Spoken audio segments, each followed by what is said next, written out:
What up, guys? How y'all doing? On this week's episode, real special, really special. I actually did a little bit of an interview, more casual, with my friend Made, and we actually talked a lot about mental clarity and how to keep yourself sane. And actually, I felt like this sweatshirt would go perfect for this episode. Love your thoughts. It's very important. Um, the most important voice you listen to is yourself. What are you telling yourself? So, what you're about to see is just a little bit of conversation between us. We set up the cameras because we always have really good conversations, and I just felt like the topic being discussed was a really good one to give you guys a little bit of insight and my and his Made's perspective on. So enjoy.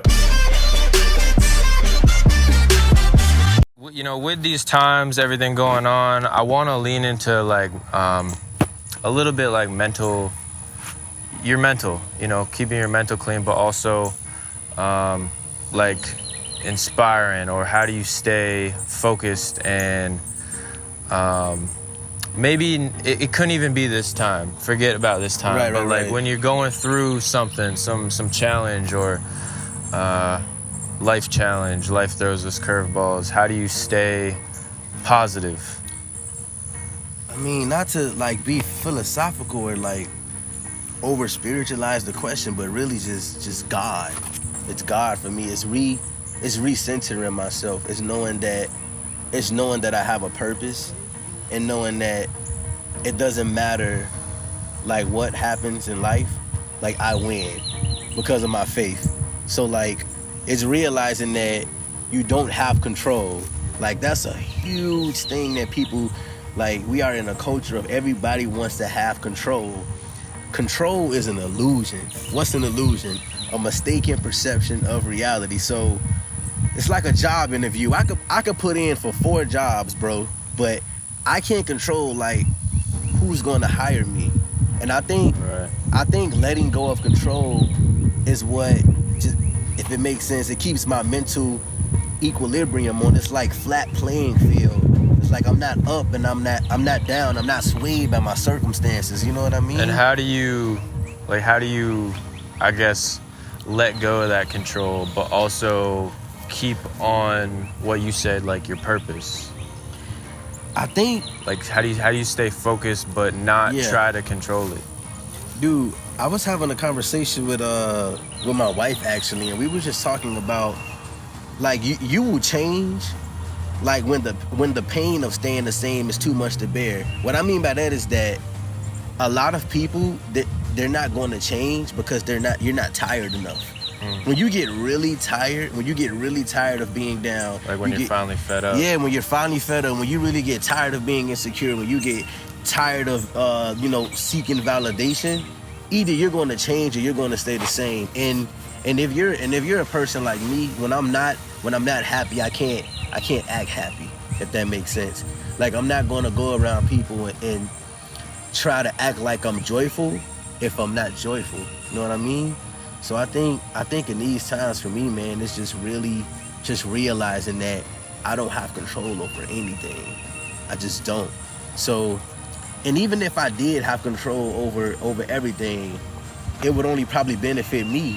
What good is it if I'm only benefiting me and not other people, right?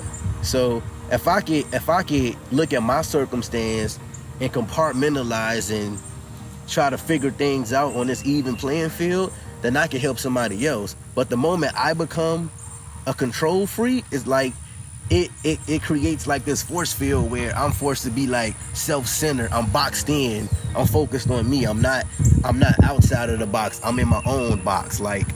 Yeah. That's how I would explain it if I had to I guess use an analogy, if that makes sense. But yeah, man, for sure.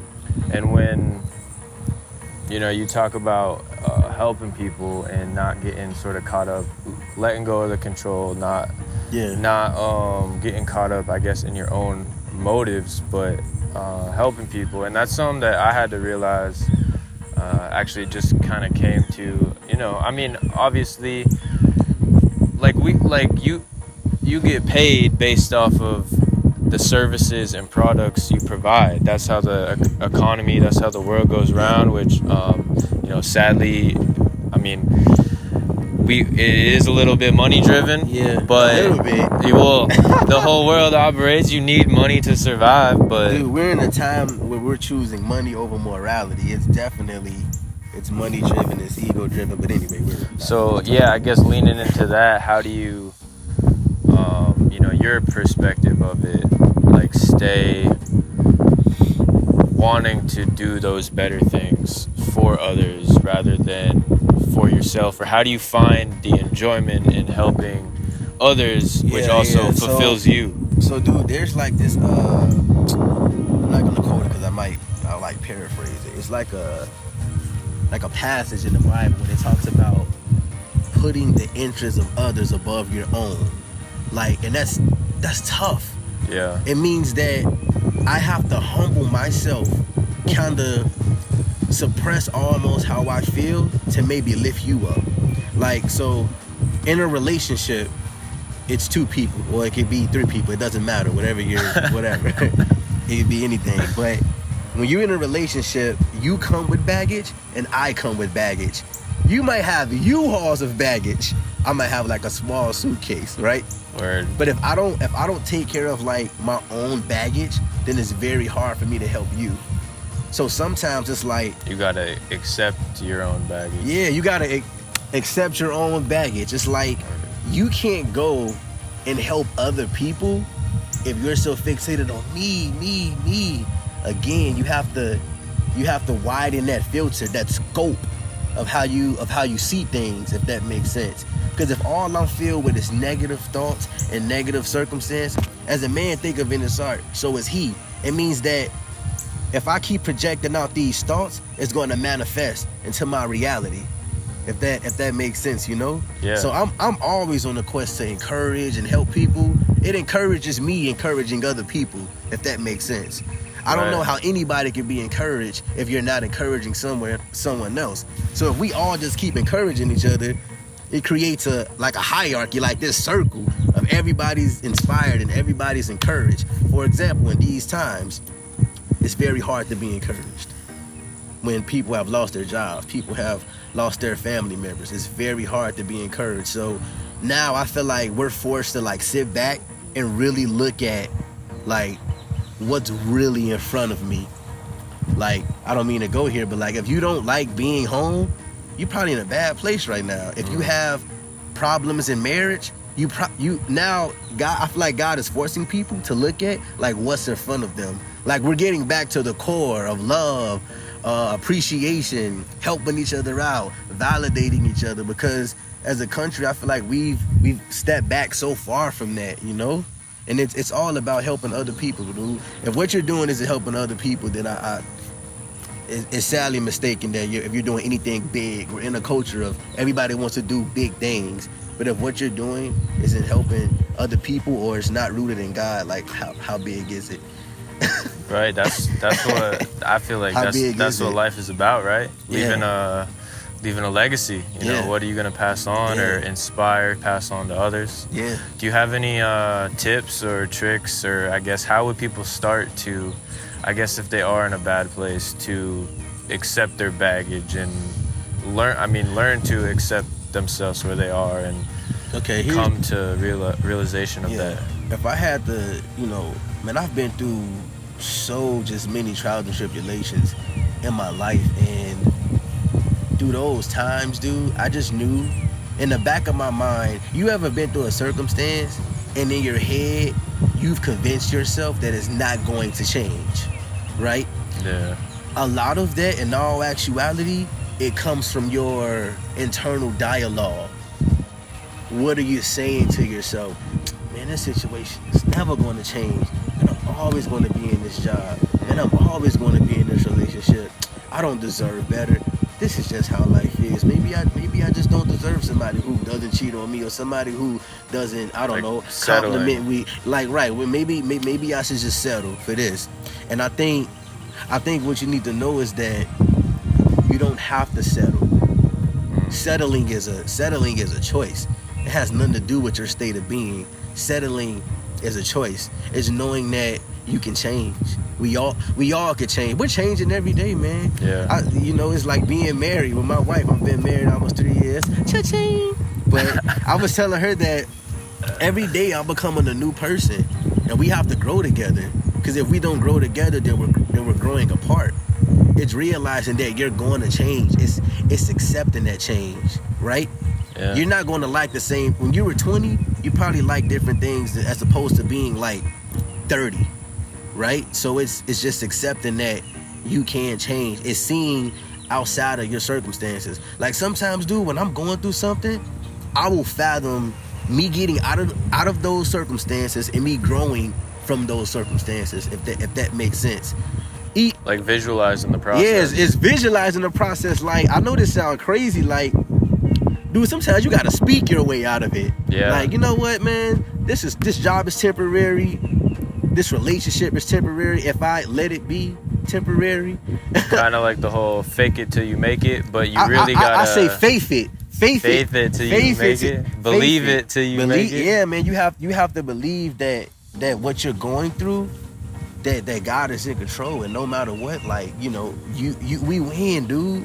At the end of the day, it's keeping your faith intact. As long as your faith intact, you just have to have a belief system so strong that when others see you, they start to believe that they could do something great too.